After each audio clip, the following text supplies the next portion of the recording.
social media. Welcome to Jeopardy. If you think, whenever you watch Jeopardy, if you think, boy, this could use more military, you've come to the right place. Yep. We're gonna have a lot of fun tonight. Get the music's playing. We'd love to play the Jeopardy music, but they might tell us to not stream anymore. So Can't do that. Probably can't even use the name. Maybe we call it Jeopardy. Jeopardy. Welcome to the Jeopardy. Jeopardy. Yeah. Happy to have you here, Facebook and YouTube. What do you say we get this music started and kick it off here?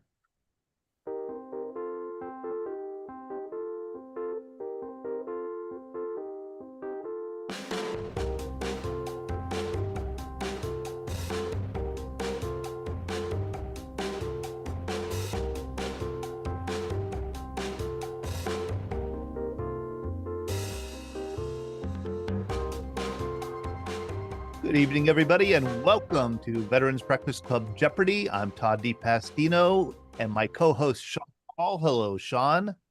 Evening, everybody. We will be hosting I think this is our third Jeopardy round for the year. We like to do this every quarter. Our last Jeopardy was in April. We have 2 rounds and 2 final Jeopardies. And I think that you'll find that the questions are a little on the tough side. I think, well, we have Lorraine from Philadelphia joining us. Isn't that special? Good to see you, Lorraine. Thank you very much for joining us tonight. She thinks she's going to get these questions right, but because she served in 2 branches of service, but no. So these are a little on the tougher side. Brad Washball, Ray Brendel will be happy that I'm using a different kind of format, so there won't be the usual screw-ups. However, we do not guarantee the accuracy of any of our answers. You cannot depend on any of the information for any reason whatsoever. And we're also not related at all to the television game show Jeopardy. This is Jeopardy. So this is totally different. I think you understand the ground rules. We have this all just kind of, what is it, a free-for-all. We don't have teams. Shall we get started, Sean? Absolutely. All right, this is round 1. Here we go. And remember, everybody, please raise your hand, your virtual hand. That's the best way for us to know whenever you want to answer a question. And when I see it pop up, the first person that pops up on my left window, that'll be the person we call on. If you've answered a question already, we may go to the next person. Since this is a little more loosey-goosey than official Jeopardy, we kind of want everybody to have a chance. Here are the initial categories. Air Force. Thank you, John Kramer. World War II. What's the third one here? In other words, you have to translate the military jargon. Navy slang, also having to do with some military jargon there, and then famous Marines, and I expect all the Marines in the crowd to get that, every single one of those perfectly. To start us off, we're going to have the one person in the room who was actually on the real Jeopardy, and that would be Scott Masters. Scott, when were you on Jeopardy? I'm going to allow everybody to unmute themselves during this particular program, so that we're not wasting too much time, but you can unmute yourself if you need to. I remember the exact date, Todd. It was March 21st, 1997. March 21st, 1997. And how did you do on Jeopardy? I was one of those unfortunate people who was winning going into Final Jeopardy, but I did not get the last one and ended up not winning. Oh, but you were winning going into Final Jeopardy. I was, yep. What was the Final Jeopardy question or answer? Do you remember? I do. It was a world history question, which has bothered me ever since. And it was a quote by Jan Smuts. The saint has left our shores, I hope forever. And you have to identify who the saint was according to Jan Smuts.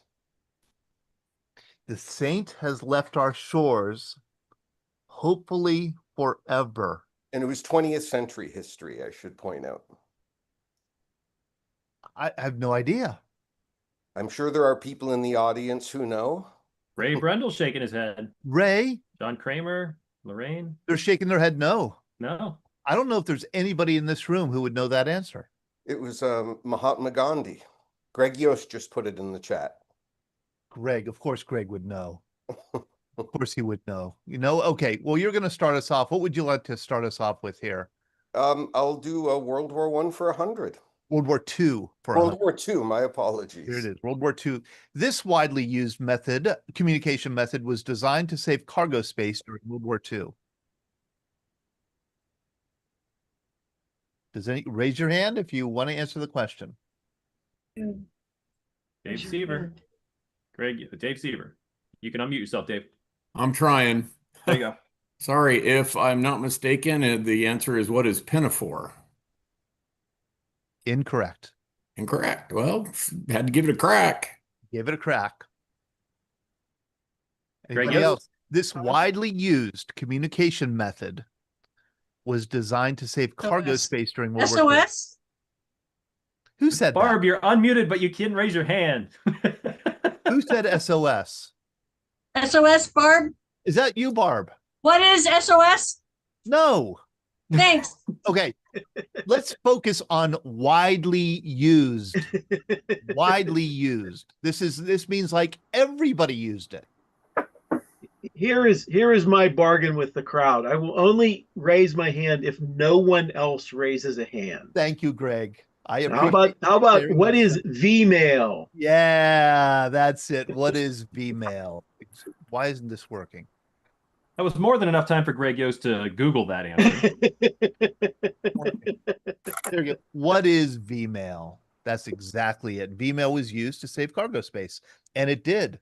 It shrunk. It was this remarkably convoluted process where they took pictures of letters, shrunk them down into film, then printed them out into little rectangles. So the whole letter was shrunken down and it saved cargo space. All right, Greg, because of you, you get to choose the next category.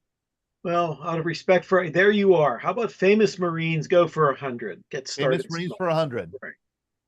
He was nicknamed Gramps or Pappy because at age 31, he was a decade older than Marines serving under him. I expect Brad Washerbaugh will know the answer. We'll go with Brad. Who was Pappy Boyington? Who is Pappy Boyington? That's right. Do you know his first name? Gregory? Whoa! You are impressive. Who is Gregory Pappy Boyington? Correct. That's wonderful. All right, Brad, you get to choose the next. Let's go Air Force 100. Oh, I like it. You're going outside your own branch of service. It is by far the most numerous aircraft in the United States Air Force active inventory. And this question or challenge was submitted by John Kramer. Thank you, John. Jim Roberts. Jim Roberts. I'm going to guess a B-52. Nope. Chris Parola.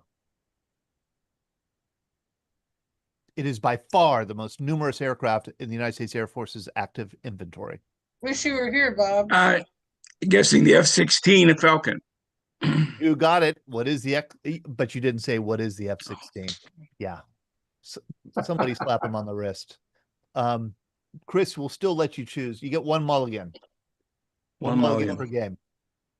Well, let's see if this works out. Navy slang for 100. I knew. Term used for a sailor who crosses the Arctic Circle. Blue nose.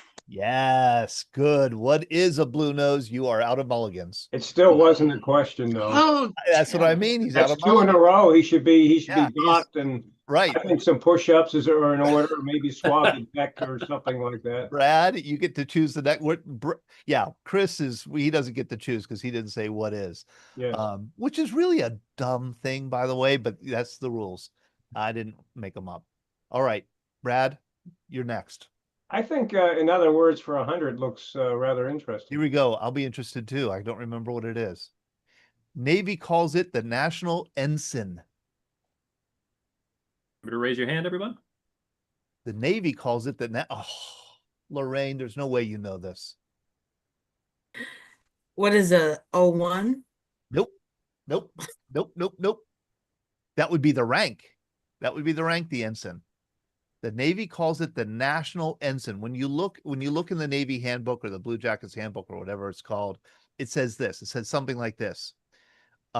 When a ship is docked, the National Ensign will be flown on the stern? U.S. Dave Seaver. Hmm. What is the Dave Seaver, American you have to unmute, flag? Dave. Having been there and done that, what is the American flag? That's it. What is the American flag? What is the American flag? Exactly. And I gotta tell you this because you do it when you depart the ship as well. And walking down the gangplank, you turn to the stern and you salute. Well, I caught my foot on the cleat and about went in the drink. So So when you depart the ship or when you come on Yeah. I guess both. yes, You both. salute. You do salute both. Okay. Yes, Well, I got piped on and off. That was kind of nice, but yeah, you did really because you were Yeah. a guest. yes. The USS Rushmore in San Diego. That's very cool. The ship's dentist gave us a tour. I won't tell you what he said about Marines, Brad. Yeah. Hey, Todd, usually it's a two-step process. You come up and you request permission to come aboard, Right. and there's usually a salute there. Then you face the ensign and you salute again as you come aboard. So, Okay. And then you salute the ensign when you're leaving also. yeah. Okay. Right. Dave, pick the next. Oh, let's go with World War II for 200. Here we go. This immigrant needed FDR's personal permission to join the U.S. Navy in World War II. This immigrant needed FDR's personal permission to join the U.S. Navy in World War II. And let me tell you, his problem was not that he was an immigrant. He had other problems, such as his last name. His last name was a big problem. Clem.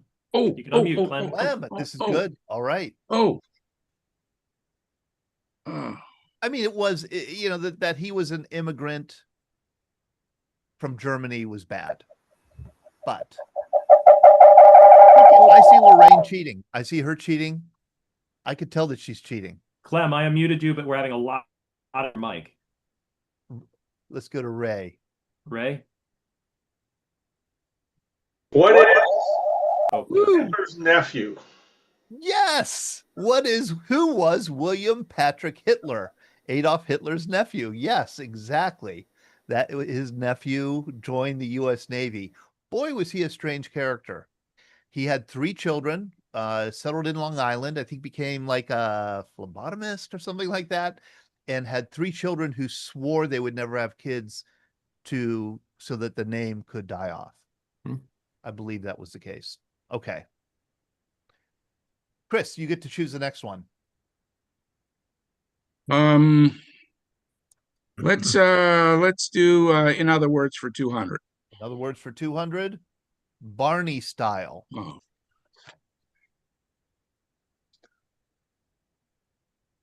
I got it. What does it mean? I was thinking. This is a younger veteran slang. By the way, when I was looking for like military slang words, it was really hard to pick something that wasn't obscene or off color. Yeah. Yeah. Barney style. Barney style. Going Barney- once. Barney style is a form of communication. Let me put it that way. To do something Barney style, give it to me Barney style. Tell me Barney style. Mark Spirdigliozzi. What is very simple. Yes, that's it. That's exactly it. Like- Dumb it down. Yes. Barney the dinosaur. Well, like Barney the dinosaur. What is slang for explaining something simply? That's it. Yep. All right, Mark. Choose a category here. Let's go Air Force for 500. Air Force for Ooh. 500. In 1978, the Air Force phased out this numerically named khaki uniform. Thank you very much, John Kramer, for submitting this question. Mark Spirdigliozzi. No? Ben Wright. What is a 1505? Yes. Yes. What is Yes. it? What is the 1505? I wore them for a number of years. And then they were phased out in 1978. And then we wore blue shirts and Okay. trousers instead of khaki. And so the khaki has never come back in the Air Force after 1978. No, Okay. If not, all right. got rid of the brown shoe days. Yeah. Got rid of, so, all right. The whole brown shoe, black shoe confuses me a little bit. Can you explain the distinction? Well, the brown shoe days was always kind of a little bit derogatory that the Air Force had come out of the Army. And so immediately after the Air Force came out of the Army, they were still wearing Army uniforms, and the Army uniforms had brown shoes, but the Air Force went to black shoes pretty quickly. Okay. Okay, got it. Ben, why don't you choose the next category? Well, let's go with Air Force for 400. Air Force for 400. The place where, in 1948, the Joint Chiefs agreed for the Air Force to be the sole service branch responsible for strategic air warfare. Whew. The place where, in other words, in 1948, the Joint Chiefs met and came up with an agreement to split the responsibilities among the service branches. And it was contentious, as you can imagine. Brad. Where is Dayton, Ohio? No. Ah, No. Steve? Where is Omaha? No. Ooh, There's a name for it. It's the blank agreement. The oh, blank agreement was formed in this place, blank, where the Joint Chiefs met with President Harry Truman, and they kind of hammered out what the responsibilities would be. And mainly it was like a fight over air assets. Who would be able to fly, strategic bombers, what the Navy would be able to fly off their carriers. That was the big contention. Missiles then would come in later, but in 1948, this first hammering out of the roles and responsibilities of each service branch, and a commitment among the service branches to support each other in the roles that they took on. This happened at, I'll give you a hint. It happened at Harry Truman's winter White House. Don Nemchek. His winter White House. What is Missouri? No. Oh. Harry Truman loved going to this, what was then a pretty darn remote place in the United States for the winter. He loved it. And I recently toured it, and I loved the tour. Chris Perello? Is it the Key West Agreement? Yes, the Key West Agreement. That's it. The Key West Agreement. but he didn't ask that in the question once again. That's third time. Why do we even allow him to answer? Oh, I I even made myself a note to remember. Chris, you get to choose the next because we are a forgiving sort. I knew that because there was a Truman Annex. It was called Truman Annex, and the Navy did have a communication center there that I spent 2 weeks at. But that's where that comes from. So you spent 2 weeks at the Truman Annex? Yeah, Truman Annex. Yes. Down in Key West, yes. Have you been there recently, Chris? No. We're talking about the 1980s. Okay. Now, the Truman Annex is like high-priced condos. Get out. It is so cool, though. It's because it's very clearly still, it's no longer a Navy base, and it's no longer Navy housing. But it's like they use the same buildings and renovated them, and they're like high-end residences. It's really a cool neighborhood. That Truman Annex neighborhood is so neat. All right. Navy abandoned the Caribbean when they closed Puerto Rico. Homestead Air Force Base was destroyed, and then the Truman Annex. They became unnecessary since since the Cold War was over. With the end of the Cold War. Yeah. Why don't you choose the next category for us, Chris? All right, where are we going to go here? I'll throw a bone out there. Let's do famous Marines for 400. Yeah, let's give the Marines something to cheer about. This most decorated Marine in history was unsure how he got his famous nickname. The legend has it an implanted steel plate was involved. Should we let Brad answer? Chesty Puller. Who answered that? Think Jack Snyder? Yes. I think Jack Snyder answered it. Yeah, but you didn't say who is. No. Who is Chesty Puller exactly? He didn't know. He didn't know how he got the nickname. Brad, do you know how he got the nickname? What is the? Well, he has a barrel chest. I mean, if you Yes. see his physique, he has a barrel chest, and I'm sure that's where the name probably came from. Although he probably didn't know it himself, but his troops probably had a favorite name for him that was respectable, but it was indicative of his physique. Yeah, right.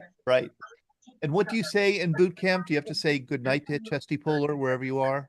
You have to salute him and say goodnight, Chesty Puller, and come to attention in your rack or your bed for that.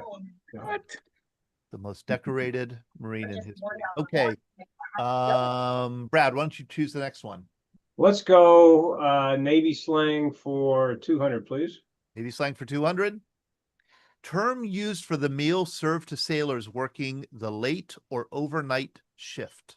Oh, man. Dave Seaver. What is mid-rats? What is mid-rats? Lorraine claims that she knew the answer to that. I did. Sorry. Got to beat the Air Force. It stands for midnight rations, not what you think. Yeah, midnight rations. Midnight rations. All right.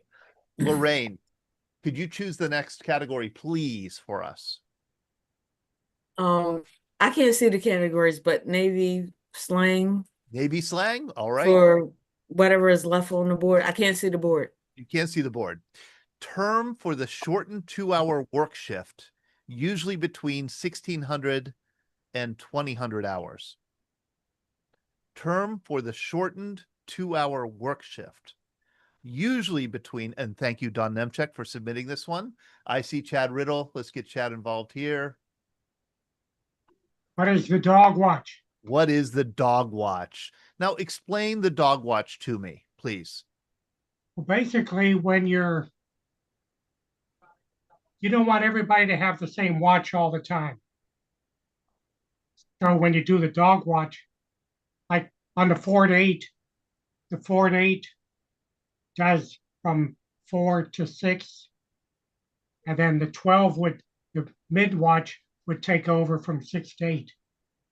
It's just to rotate the shifts. Because the watches are always 4 hours long, except for this 1,600 to 2,000.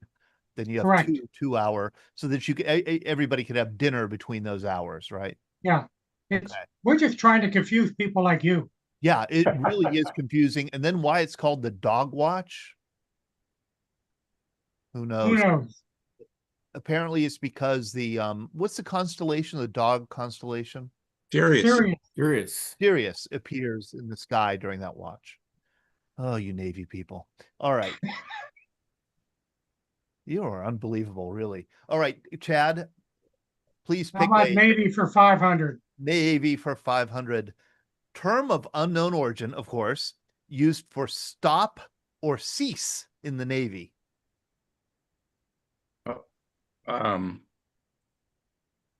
Chris?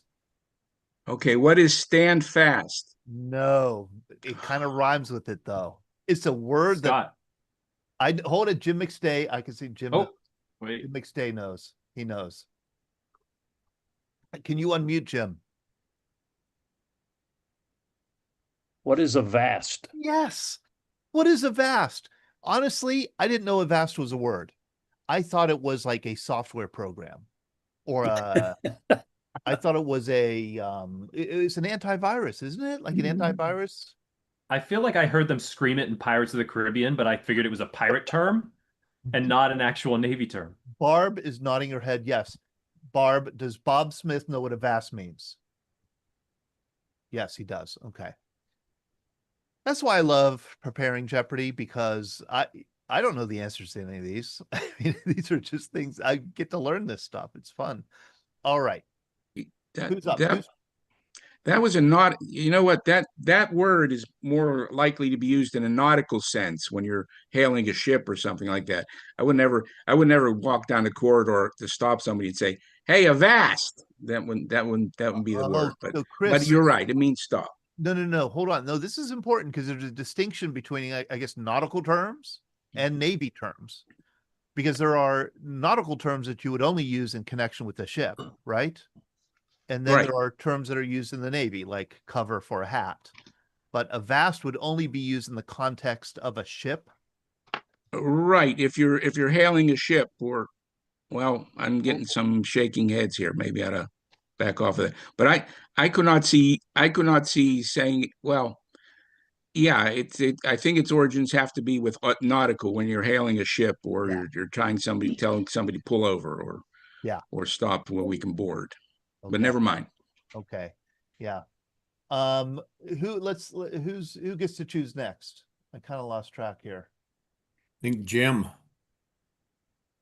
Oh yeah, Jim McStay, please choose. Navy slang for 400. Navy slang for 400. Skivvy waiver, thank you, Don Nemchek, is an affectionate term given to this Navy rating. I love this. Signal. What's a signalman? What's a signalman? Exactly, a skivvy waiver. I love it. Very good. Don, thank you for these. These are fantastic. Enjoy them immensely. What is a signalman? Which makes sense, right? Do we have any signal people who learn signals, Navy signals in the room?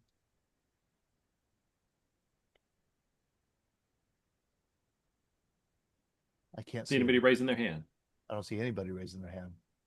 Chad Riddle had to. He went to officer training. Right? All right. Chad, do you know how to signal with flags? No, No. Okay.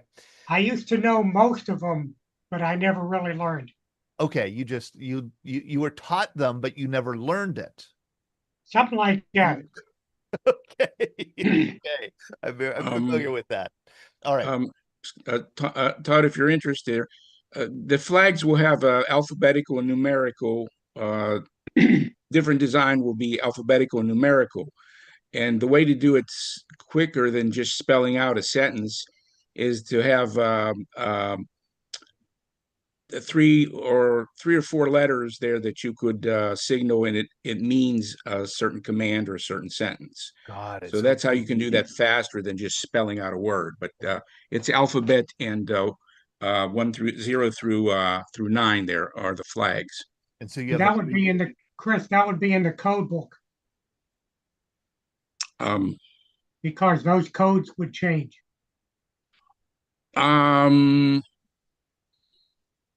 True. Yeah, I was thinking about the international nautical signals, not necessarily passwords or things like it. Z signs and C signs, things like that. Okay. All right. Let me back up again. Bye-bye. Hey, I want to welcome Susie Gilliland. Welcome back, Susie. We haven't seen you in quite a Where while. are I you, know that you've been recovering and recouping from surgery, and you're back in action. It's very good to see you again. I was thinking of you when we went over this question about the flag signaling, because I first learned about flag signaling, I think it was from Chad on our trip in, I think it was Boston, where Susie was wearing a very multicolored jacket. I mean, multicolored. And Chad said something like, what, did you grab every flag out of the bag? I did. Yeah. And I didn't know what you were referring to. And you said it's a flag bag. And on a ship, there's a flag bag with the flags and all the colors. And so that got us talking about the flag. So thank you, Chad. Thank you, Susie. I still have the jacket. It's upstairs. Susie, do you want to pick the next category here for us? How about World War II for 400, please? World War II for 400. The material shortage that caused gasoline to be rationed in the United States. The material shortage that caused gasoline to be rationed in the United States. And don't say oil. Dave Seaver. What is rubber? Yes.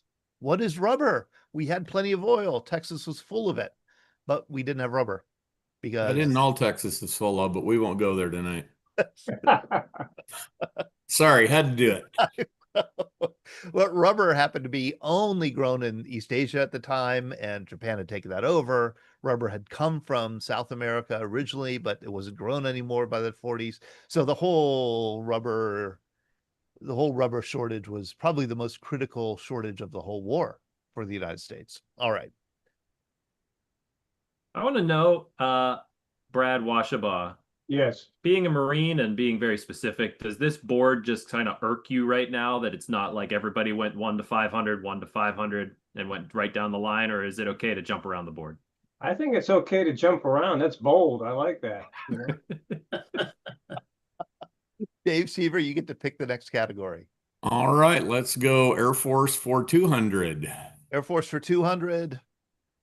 Lieutenant Colonel retired Ben Wright and Ben does not get to answer this question, is famous for flying this aircraft in the 1970s and 1980s.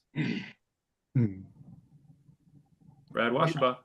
What is the C-130 Hercules? You got it. C-130 Hercules. And I'm going to ask Ben to unmute. Ben, we often talk about your flying the C-130, but I assume you flew other aircraft also. Oh, yes. I did 2 tours in Air Training Command as instructor, one in T-37s and one in T-38s. And I'd flown both them in pilot training as well. And can you, and pardon my ignorance, are they propeller planes, the T-37, T-38? No, T-37 was a side-by-side jet trainer. And Tweety it was a bird. jet. It was made to spin and do aerobatics and all the good stuff you have to do. It was replaced, though, by the T-6 Texan II, which is a turboprop aircraft, which is what's currently used rather than the T-37. Okay. The T-38 is a supersonic trainer that is still in use in Training Command, but they're pretty well worn out. And the old T-7 or the new T-7 is greatly delayed. It's the same airframe as a F-5 fighter. What was your favorite airplane to fly? 130. The 130. Okay. Ben, You know, but as far as the job, hands down, the T-37 as an instructor was the best instructing aircraft? Yeah, I really enjoyed instructing the T-37 much more than I did the T-38. Why? Because they were new pilots and they were learning lots of stuff. Okay. Okay. How about you choose our next category? Well, we've got to go with Air Force for 300. All right, let's finish off Air Force. The Army calls it a Sergeant Major. The Air Force calls it this. Steve Corbett, we're going to go with you. Chief Master Sergeant. Yeah, here we go. What is Chief Master Sergeant? 8 stripes. 8 stripes. And don't, John Kramer. You got a lot of stripes. Is John Kramer with us? He is. I'll ask him to unmute. Yes. John, I know that you have a lot of stripes, but I can't count that high. So could you tell us how many you had and what rank you were? No, I was the Chief Master Sergeant. You are Chief Master Sergeant, and there aren't many in the Air Force. But you weren't called Chief Master Sergeant. You were simply called Chief. You were called Chief. Okay. And is that the rank, like there's only 1% of... In the Air Force, it's 1% of the enlisted force. Okay, can be a Chief Master Sergeant. How many years did it take you to become Chief Master Sergeant?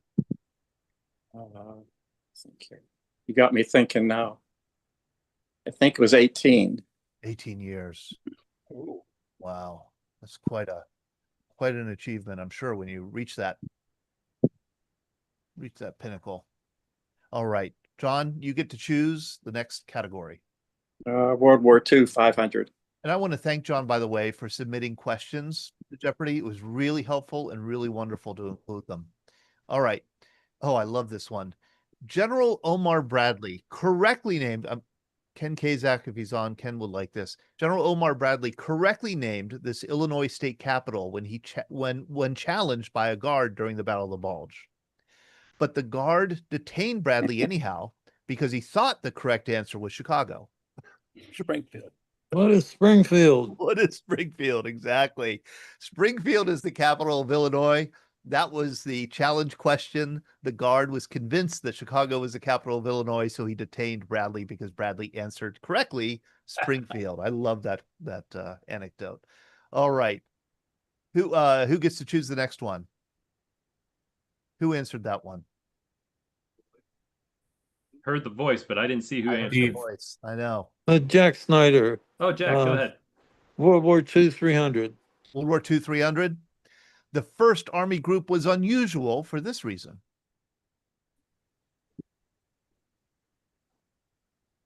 In World War II. Ray Brundle. It was commanded by a British general, No. Montgomery. No. Oh. No.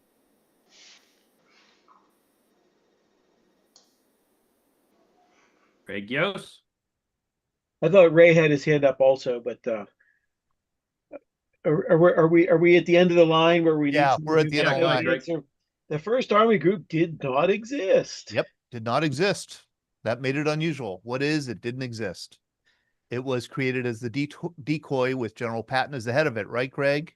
Yes, it was. Yes, in Britain, right across from Calais and Dover, faking the Germans out to think that they were coming straight across the channel. And this is where a lot of there were blow up tanks and jeeps and stuff like that used to fool the Germans. Operation Bodyguard. Operation Bodyguard. Greg, why don't you choose the next one? Oh my, let's see. In other words, for 300. Here we go. Pop smoke. What does that mean? Oh. Again, I don't think older veterans say this. Let's go with Jim Roberts. We haven't heard from Jim yet this evening. Jim, how are you? I'm good. How are you? Good.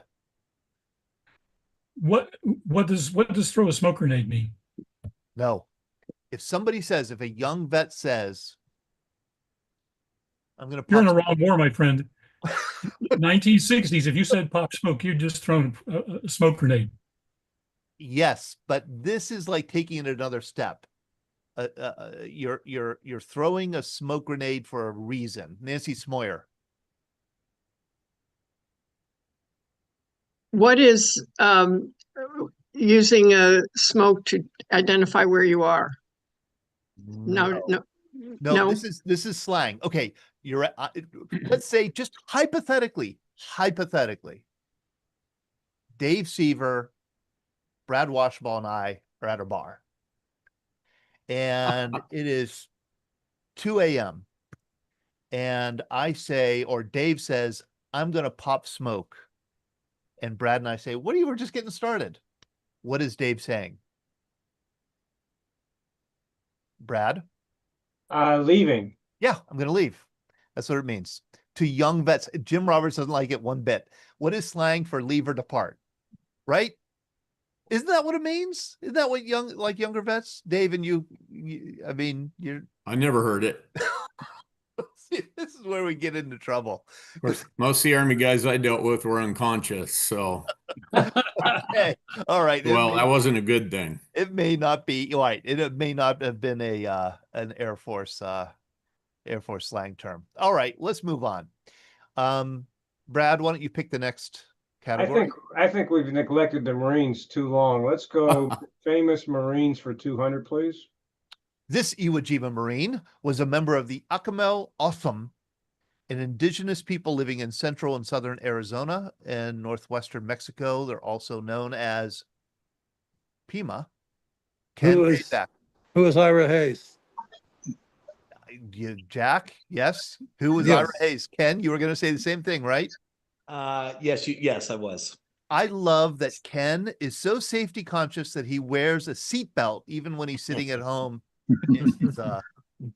in his chair at home. Yes, who was Ira Hayes? Exactly. Oh, what a treasure. Well, the game does get kind of heated. Yes, yes, it does. All right. Ken, you get to choose the next one. Because I like Brad so much, I'm going Marines 500. Marines 500. The Viet Cong and NVA nicknamed this famous Marine sniper Long Trang because of the white feather he kept in a band on his bush hat. Fuck. Who said that? Jim McStay. Jim. This is a kids program, Jim. Brad, you can answer. Who is Hathcock? Yes. Brad, this is a kids program. Carlos Hathcock. All right. We're going to move.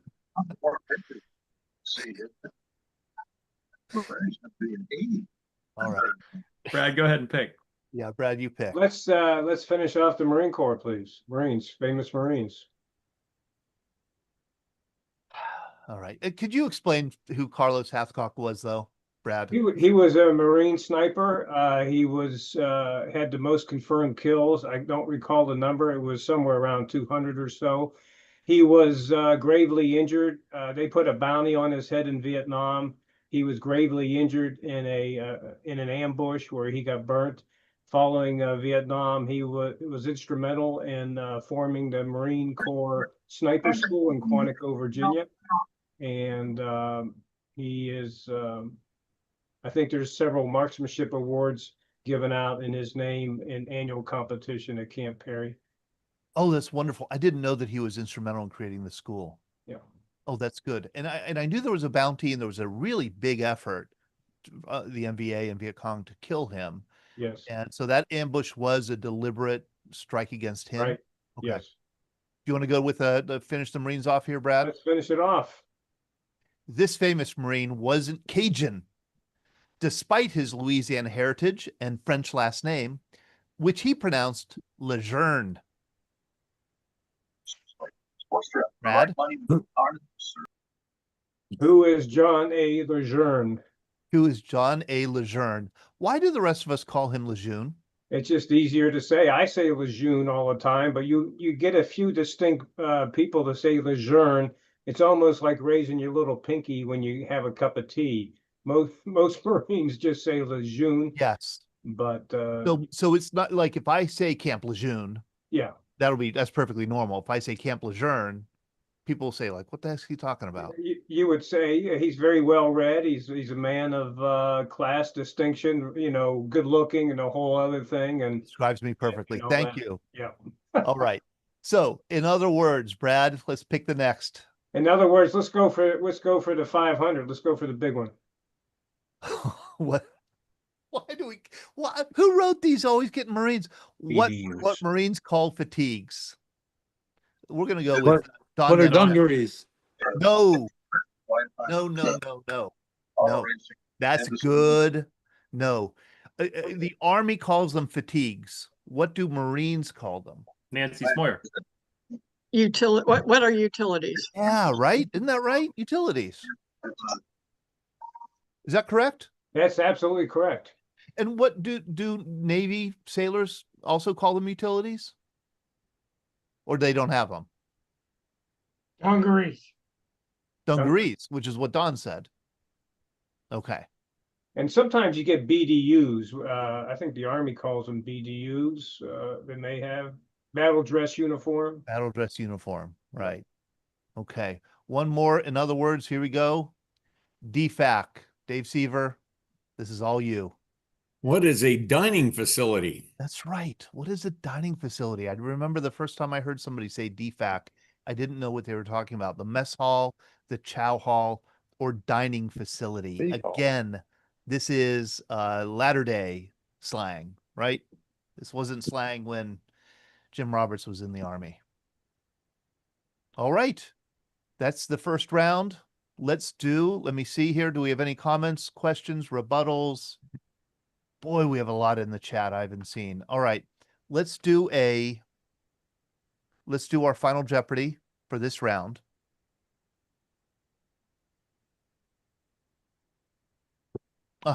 Navy nomenclature. That's what it is. Navy nomenclature.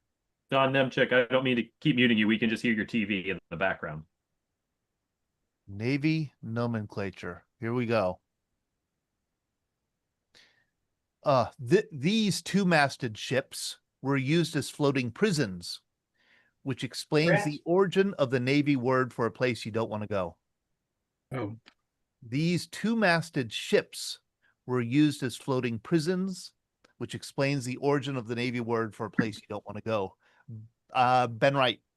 What is a brig? What is a brig? What is a brigantine, actually? That's the name of the ship. It's a brigantine.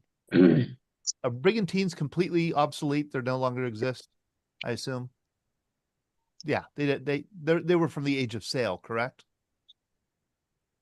Okay. Right. There's no confinement facility at sea that I'm aware of. Okay. All right. in a long time. There's no, okay, there is none. All right. We're all okay with this, huh? Good first round. James Wolner, good to see you. I got your book. I went through the mail. I saw the book in the mail today. Thank you very much for it. I'm going to look through the chat here quickly just to see if there are any. Yeah, BDU came after Vietnam. All right. I started my career in BDUs, then I wore DCUs, and then ABUs, and lastly OCPs. Henry Shepke's with us too. Thank you, Henry, for joining us. This is great. Well, shall we start round 2? Let's do it. Dun, dun, dun, dun. Here we go.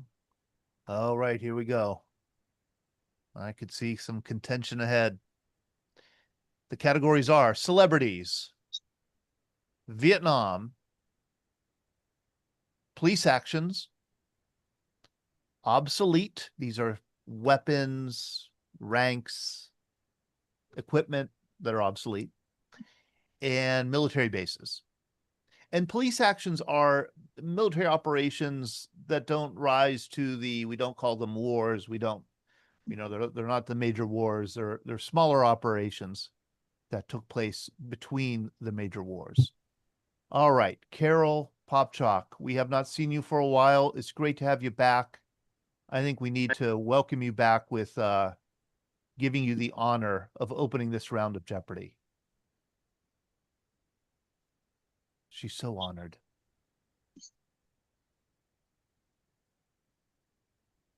Oh, there you are.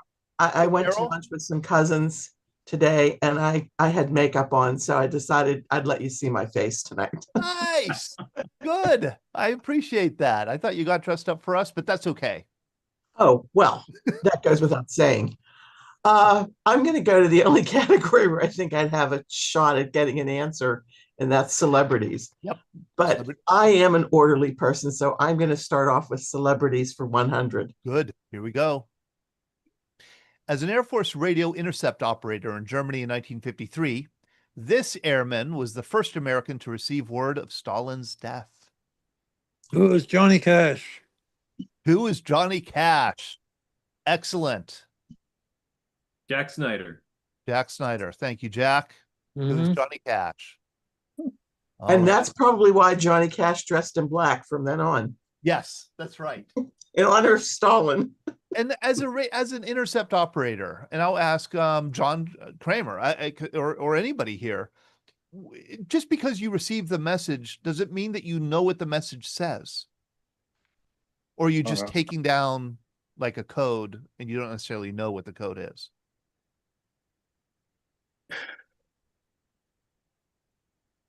It could depend on whether he was listening to a clear channel or an encrypted channel.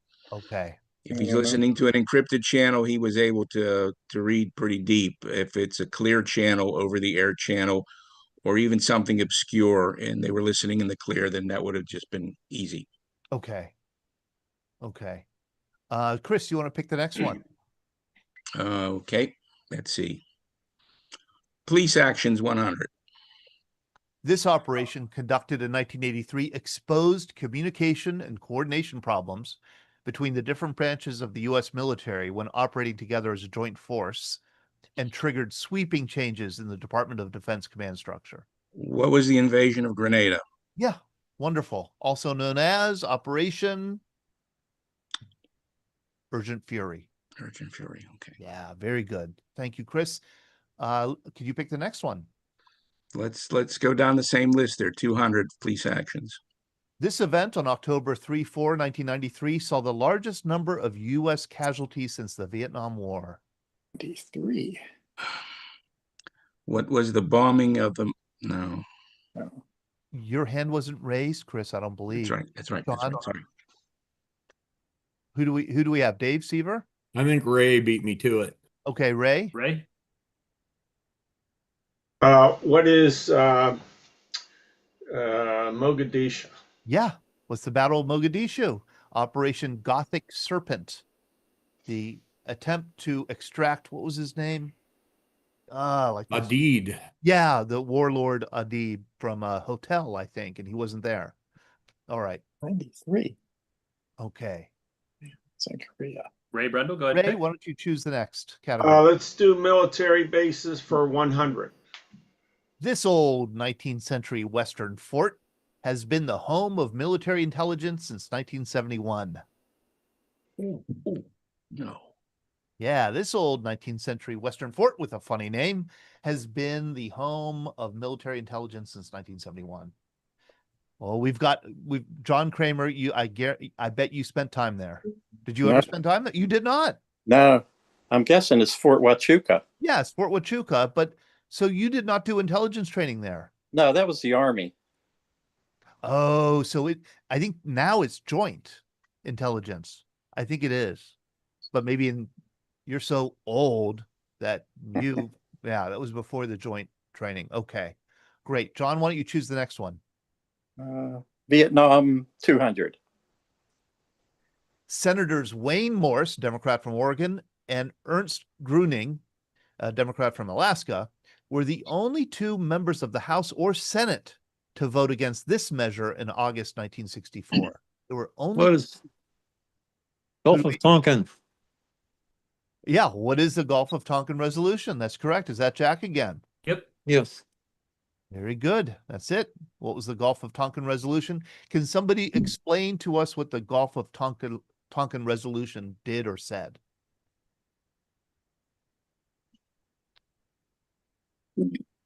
I probably can.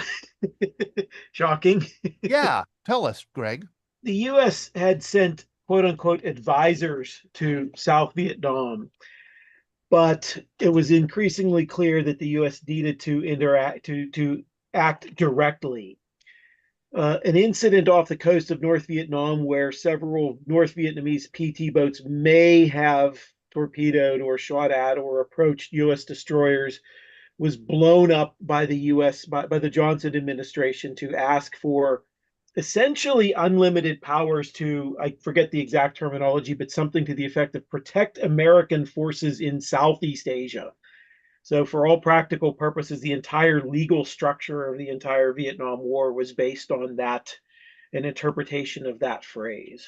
So Congress gave President Johnson carte blanche, free rein, blank check to wage war in Vietnam without checking in to Congress for approval of any sort. There was never an official declaration of war in the old-fashioned sense. That resolution was used as the legal justification for fighting the war. It was later repealed, I think, even before the war ended. I forget. Before the War Powers Act. Yes, it was repealed and it was replaced by the War Powers Act, where the president now has to report. I think it's 90 days, 60 days to wage wars he or she sees fit, and then they have to report back and get approval. Nancy Smoyer. I was just going to say that I think it was later disproven or almost for sure disproven that it actually happened. Yeah, there were two. It's a little confusing because there were 2 days and two supposed attacks. The first one was real. The first did happen. The second one did not. And the second one was the major one. And the second one was the one that the U.S. used to take action with the Gulf of Tonkin resolution. So the second attack absolutely did not happen. The first attack did, but it did in Vietnamese territorial waters, which made it not a good justification to go to war. All right, let's move on. Nancy, could you pick the next? Let's do Vietnam for 100. Vietnam for 100. Kent State University students were protesting what specific event of the Vietnam War on May 4th, 1970? But it's the Cambodian incursion. Yes, Don Nemchek, is that what you were going to say? Yes, I was going to say the invasion of Cambodia, which caused a lot of protest on campus. All the campuses in the United States all of a sudden erupted for that action. And actually, I don't believe anyone was ever prosecuted for that incident in Ohio. And if I remember correctly, the governor of Ohio, once he was told that occurred, he said, "We should have shot more of them." And you're right, the whole country and universities especially erupted in protest. And what was unusual in 1970 with this May 1970 was that it wasn't like the left-wing campuses. I mean, Kent State was it wasn't a Berkeley, it wasn't a MIT or a Harvard. It was Middle America. And there was a sense that Middle America had now been kind of inflamed by what Jack called the incursion of Cambodia. And that was the word that Nixon used, I think, to diminish the severity of the invasion. Yeah, what was the invasion of Cambodia? All right, let's move on. Don, could you pick our next category here?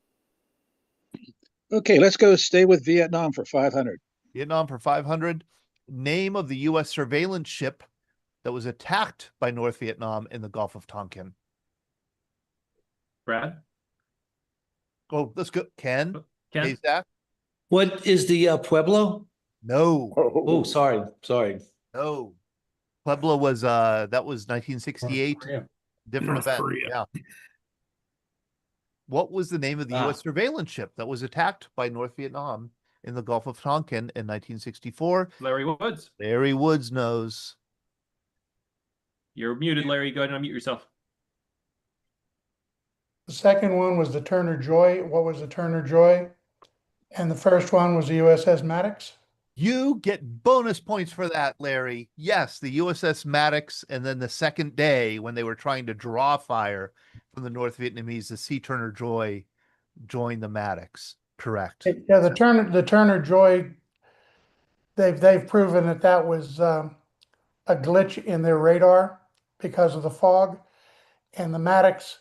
They were deep into the Gulf of Tonkin, and they were supporting the South Vietnamese Navy that had some patrol boats. So they were actually looking for trying to draw an attack out of the North Vietnamese, even though we're in the waters. But they used that as the pretext for the Gulf of Tonkin Accords.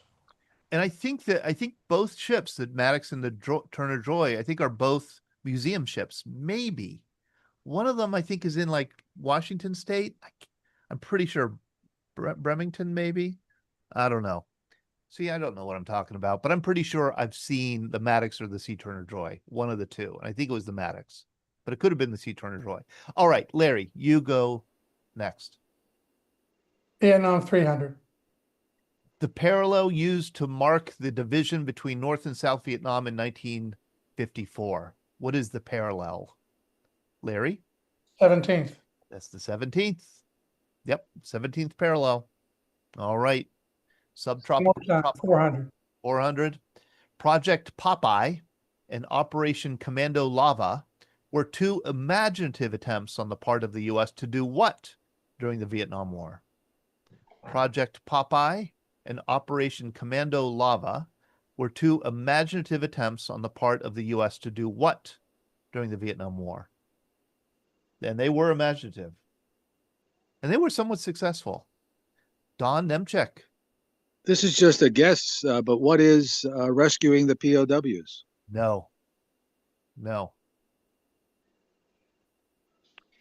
Project Popeye was cloud seeding. And Operation Commando Lava was mud making. Mark Spirdigliozzi. We'll ask you to unmute, Mark. That 1 second. Yep. That would have been my guess. I was just not quick enough with my hand. But they did that on the Ho Chi Minh Trail. That's it. In order to deter movement of supplies from Hanoi down to the Cambodian border. Yeah, Project Popeye was to extend the monsoon season by cloud seeding, which apparently did work. It extended the season by like 15 days, maybe. And then Operation Commando Lava was to drop this chemical on the ground that once it was hit by water would turn into really sticky, thick mud. And that also worked, but it got caught in the trees, triple canopy. And then the Vietnamese had armies of people with brooms to sweep it off the trail before it turned wet. So they were both abandoned, but they were imaginative attempts. All right, Mark, why don't you choose the next? Just one interesting point there, Todd. I believe it may have been on one of your shows that they talked about it.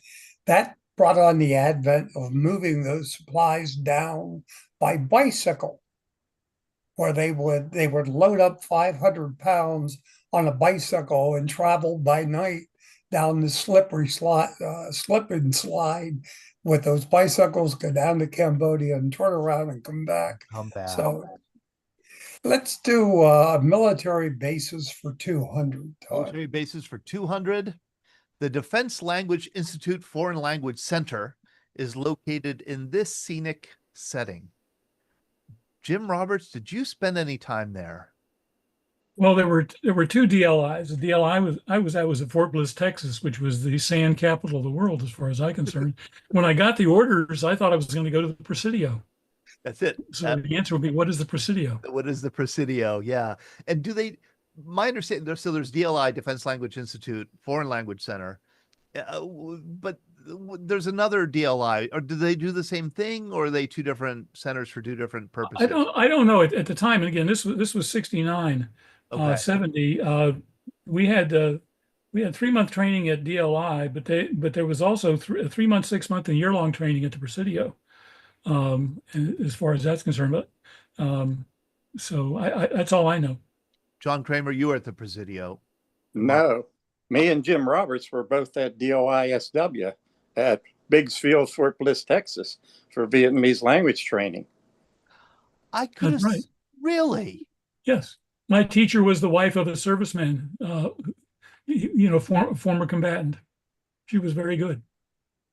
How about that? So okay. I didn't realize that. I thought it was all the foreign language training was at the Presidio, but see, I learned something new. All right. Fort Bliss, you say, right? It was actually Biggs Field. Biggs Field. Biggs Field. Fort Bliss. Biggs Field, my understanding was Air Force, but it wasn't being used, so I think Fort Bliss had control of it. So they were using it, but it was at Biggs Field.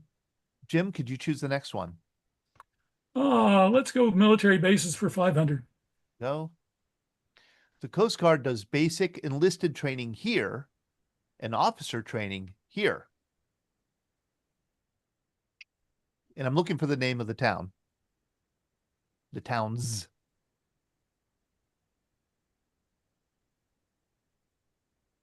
This is what you get when you don't have Dale Gower or Ida Mae Gower on the program. Any guesses? Where is Coast Guard boot camp for everybody? Jersey. What did you say? Is it New Jersey? It is in New Jersey. Yes. Yes. Joe Griffey's. Jim Jameson's raising his hand. Oh, Jim will know. Jim, we can't hear you. We'll ask you to unmute, Jim. Cape May, New Jersey. Cape May, New Jersey. That's right. And now for bonus points, Jim, you'll get Jim is one of our hardest working, if not the hardest working volunteer we have. And you will get double your pay, Jim. Oh, good. Good. Also answer, where does the Coast Guard do officer candidate training? I believe it's in Rhode Island. Oh, very close. Nearby, New London, Connecticut. What are Cape May, New Jersey, which is where basic training is, and what's New London, Connecticut, which is where the Coast Guard Academy is, and they also do OCS there. All right. Jim, could you choose the next category?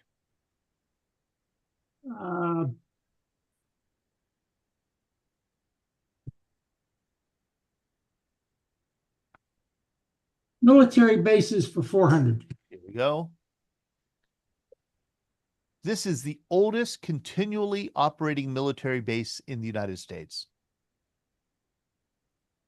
Hey, Brendel? I'm going to say, what is West Point? You know, I absolutely was convinced it was West Point, and I looked it up and found that it wasn't true. I would say I'm inclined to give it to you simply because that's what I believed. We're both wrong. We're both wrong. We're both wrong. Yeah, there's an older base, and we should know it, Ray, you and I. We live here in Pennsylvania, in Western Pennsylvania. We should know it. Is it Fort Indian Gap? It is Carlisle Barracks. What is the Carlisle Barracks Army Base? It was established in 1776, before West Point. Wow. I know. How do we not know that? I didn't know that. Well, I don't know. Maybe I'm wrong, but I think that was the answer. Okay. Ray, you get to pick the next one. Okay, let's try celebrities for 500. Known by another name, Lawrence Terode became an Army military policeman after getting expelled from Prairie View A&M University for his grades. In 1975, in basic training, he became top trainee of the cycle, a squad leader. Known by another name, Lawrence Terode became an Army military policeman after getting expelled. I know Ken Kazak knows this. You've got to be of a certain age to know this, and Ken is of that age. Ken? I have to make up for my last answer, but it's Mr. T. Yeah. Who is Mr. T? Who is Mr. T? I pity the fool who gets this wrong. That's right. Exactly. He was Army. All right. Didn't know his real name. That's Lawrence. If you call him Lawrence, I bet you get punched in the nose. All right. Ken. Well, let's start with obsolete for 100. Nice. There's so much fear around this category. I'm glad that you had the courage to face up to it. This rifle replaced the M1 Garand as the standard issue U.S. military rifle in 1960. Brad. What is the M14? What is the M14? And did you ever use the M14, Brad?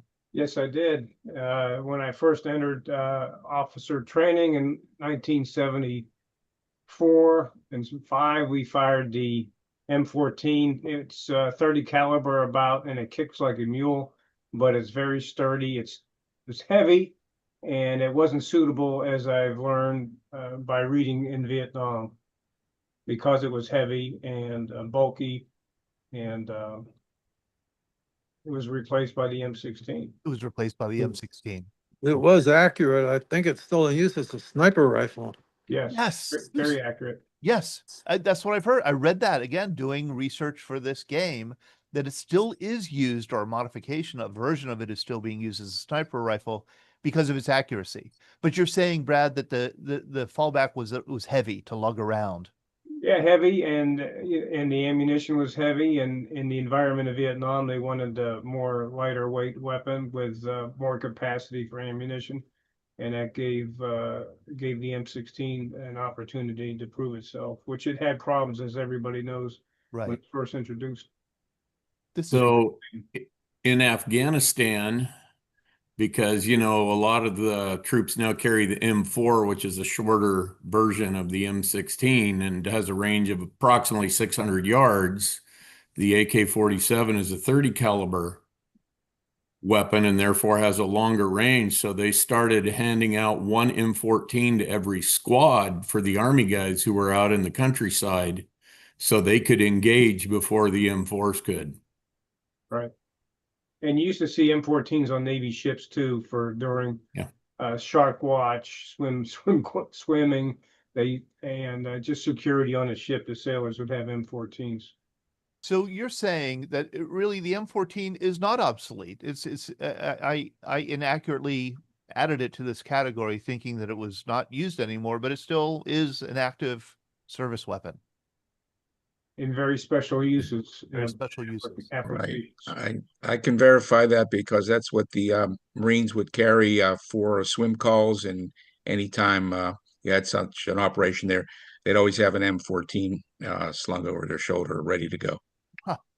Brad, could you pick the next one, please? Let's go down the ladder. Let's go obsolete for 200, please. This bulbous-looking propeller plane fuel tanker was replaced by the KC-135, and I fully expect Bob Von Bargen to answer this. Maybe Bob is no longer with us. There he is. Yep, Bob's there. A trusty old KC-97. That's right. I have quite a few hours in that airplane. You did. And then did you have to transition to the KC-135? No.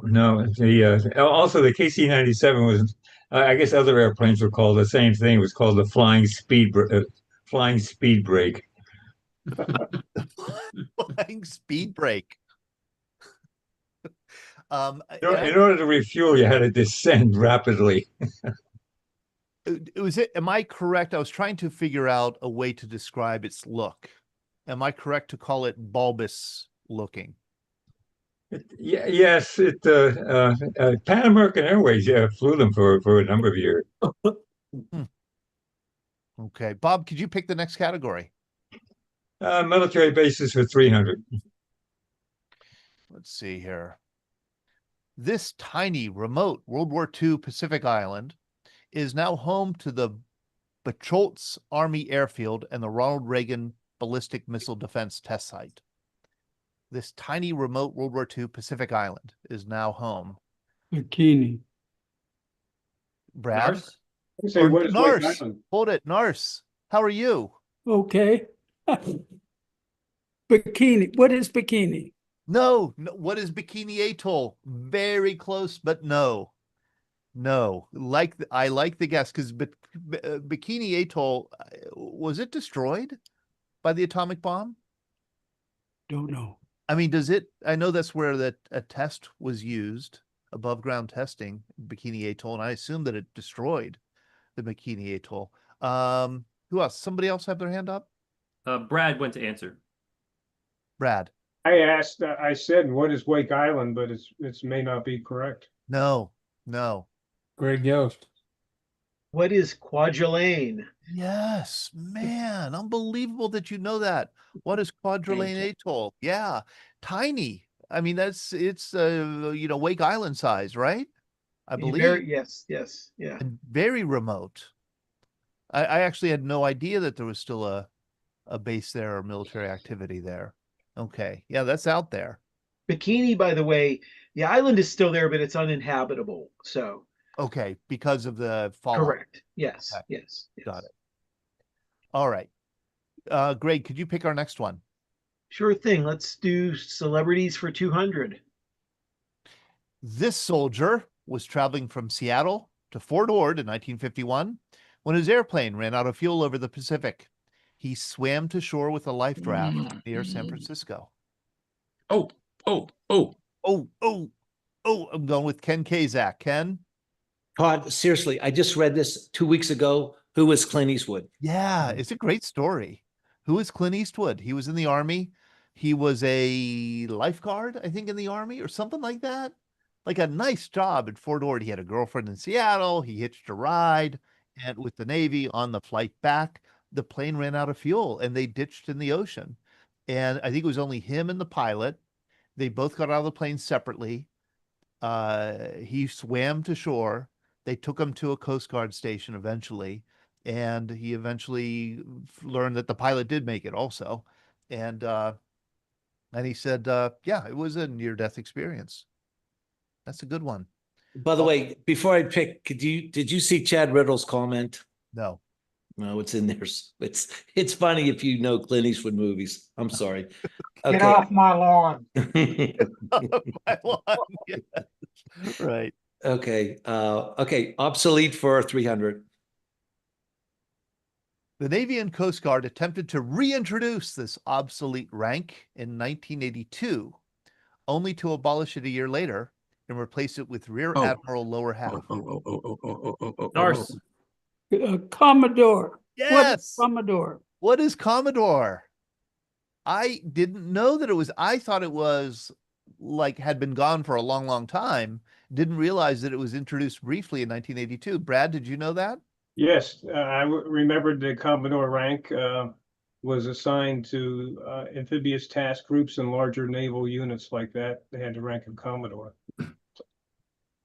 You know, there was a soul singing group Lionel Richie led called the Commodores. It's hard to imagine like a rhythm and blues or soul band called the Admirals. Just wouldn't work, I don't think. Commodores does for some reason. Hey, Todd. Huh. Yeah, if I could jump in, that gives me, I don't know, some fond memories. I went to Perry High School, which is on the north side in the city, And we were the Commodores. Because you were named after Admiral Perry. which one? I should know, but I don't. There were two. I don't know. There were two. There were two, and they were brothers. I think it's the Lake Erie dude. Battle of Lake Erie dude. Yeah, it was definitely Lake Erie, but I didn't know. Oliver Hazard. That'd be Oliver Hazard Perry. Vanderbilt sports teams are named Commodores also. Correct. Because he was Cornelius Vanderbilt founded a steamship company, and they called him the Commodore. All right, let's move on. Ray Brendel. Let's do celebrities for 400. This celebrity learned martial arts while serving as an air policeman in South Korea. Dave Seaver. This one should be obvious. Who is Chuck Norris? Yeah, that's it. Chuck Norris, whose brother I believe was killed in Vietnam. Was he not? I think so. I think he was. And I should know that. Okay. All right. Dave, could you pick the next? Well, we better get through the obsolete category at 400. The Army Organization Act of 1815 abolished this junior officer rank, but the Navy kept it. This Ken Kazak. Army. Ken Kazak? Boy, this is a guess. What is ensign? Yes. Oh It my was an gosh. Army ensign. Wow, I didn't know that. That's I yes. didn't know that either. Yes, there used to be an Army ensign. Ken, could you pick the next one? Obsolete for 500. These two ships were the last of its kind to serve in combat and did so in 1991 in Operation Desert Storm.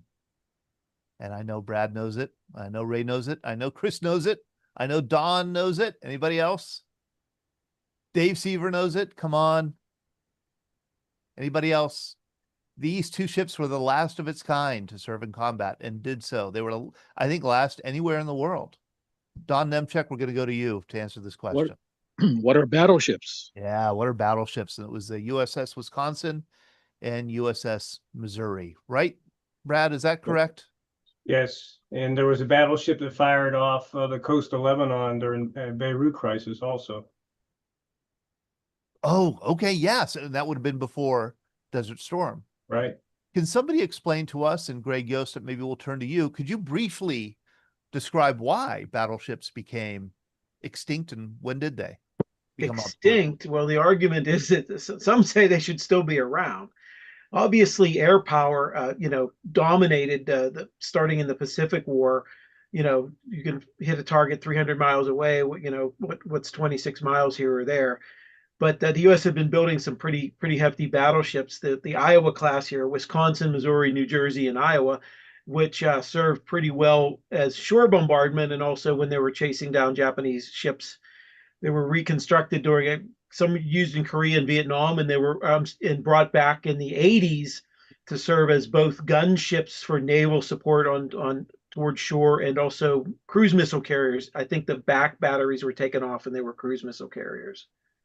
So, all right. So you didn't need that you got long range and more firepower from airplanes essentially in a carrier group than you did from battleships. But they're so stupid and simple when you put them close to shore. They can just keep firing. You don't have to sort of waste all this air power and risk the airplane and everything. So when you're close to shore, they're pretty effective shore bombardment devices. So okay, so Greg Yost goes on record saying we need more battleships.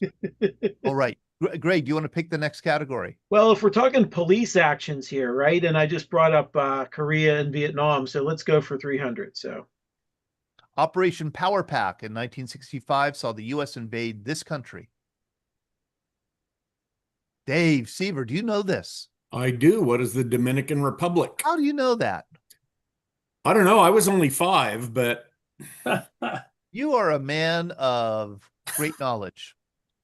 I'm a font of useless trivia. What can I say? That's right.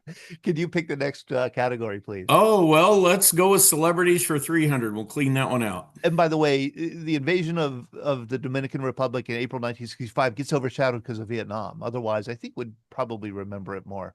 All right, here we go. During World War II, rumor had it that he bribed his draft board to classify him as 4F The official reason was because of his perforated eardrum. Army files indicate, however, that the military deemed him not acceptable material from a psychiatric viewpoint. Who was it?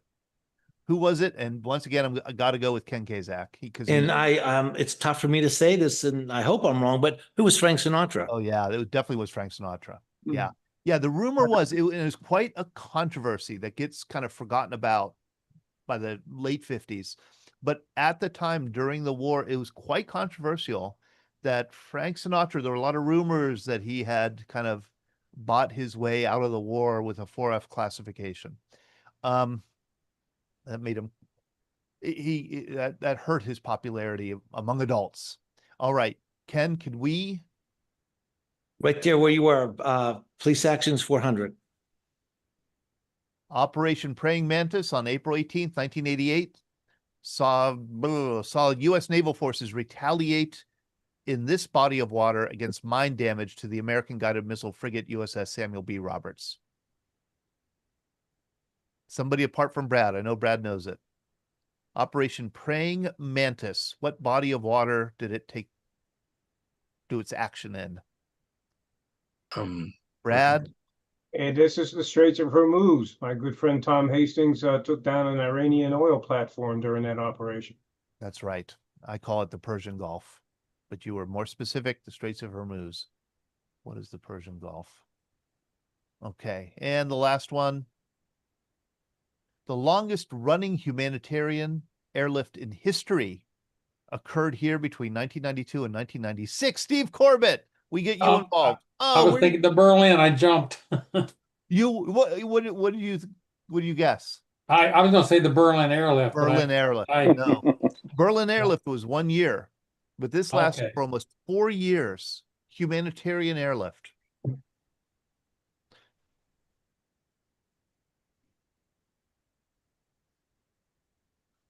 Let's go with, I know Ken Kazak knows because he's Serbian. Right? And Dave, yes, but okay. No. Dave Brendel, Ray Brendel, you know because you were in Croatia. So let's go. You both answer in unison. Okay. 1, 2, 3. What is Serbia? It is Bosnia Herzegovina. Serbia is in the neighborhood. Serbia is in the neighborhood. What is Bosnia Herzegovina? That's exactly it. All right, let's do our final Jeopardy, and then I want Greg Yost to tell us a little bit about the talk that he'll be giving here on Wednesday night. But first, let's do the final Jeopardy. Oh, I gotta need to stop my screen share. All right. Well done, everyone. Thanks, Errol, for participating. I think in my mind, I got 2 or 3 right. 4 if I'm being generous. Oh, and I didn't know any. I just, made them up. Okay. So I finished this up last night and after an 8-hour drive from Chicago. So I was a little loopy by the time I finished this up. This is a little loopy. The category is the Air Force anthem. I admit, I think this is going to come off sounding a little strange. Bob McCormick, you chose now to chime in. I just hit the wrong button. I'm sorry. I'll be honest. All right. Well, here we go. Here is the question. All right. Let's see if this makes any sense, because it may make no sense. This is what I'm warning you. All right. May make no sense. To paraphrase the Air Force song lyric, airmen will either be celebrities or will die in fiery infernos. Wow. Yeah, wow. That's weird. To paraphrase the Air Force song lyric, airmen will either be celebrities or will die in fiery infernos. What is we live in fame or we die in flame? That's it. What is we live in fame or go down in flame? Is that what you were going to say, Dave? Yeah. Yeah. Well, I was in the Air Force, so That's pretty severe, though. That's a pretty severe motto. We're either, it's all or nothing. Right. All right. What is the only service branch anthem that mentions drinking? Space Force. Navy. Navy. Yeah, Navy. Of Have you ever known a sailor that didn't drink? No. No. All right. That's why I like hanging out with sailors. All right. So, Greg Yost, could you tell us about you're giving a talk on Wednesday? Yes, on Wednesday afternoon at 2 o'clock at the old St. Athanasius School in Westview, if you know where Westview is.